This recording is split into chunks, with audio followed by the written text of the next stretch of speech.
আসসালামু আলাইকুম। এই ছবিটি দেখে আপনার কি মনে হচ্ছে? খুবই সাধারণ একটি ছবি, তাই না? কিন্তু এই সাধারণ ছবিটির পেছনেই একটি অসাধারণ গল্প লুকিয়ে আছে। ছবিতে থাকা এই ব্যক্তি আফ্রিকার একজন নাগরিক। তিনি সৌদি আরবের মক্কা এসেছিলেন পবিত্র হজ পালন করার জন্যে।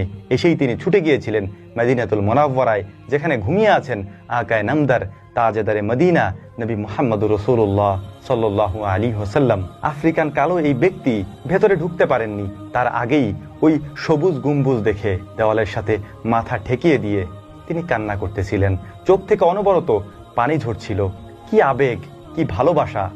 এই দুনিয়ার মানুষের জন্যে না, এই দুনিয়ার সর্বশ্রেষ্ঠ মানুষের জন্যে, যেটা দেখে হাজারো মানুষের চোখ থেকে পানি ঝরেছে। তোমার আমার হৃদয় পাথর হয়ে গিয়েছে। আমরা আমাদের হৃদয় দিয়ে এভাবে কখনো চিন্তাও করি না। আফ্রিকার কালো এই ব্যক্তিকে দেখে আজ থেকে 1430 বছর আগের বেলাল রাদিয়াল্লাহু তাআলা আনহুর কথা মনে পড়ে যাচ্ছে।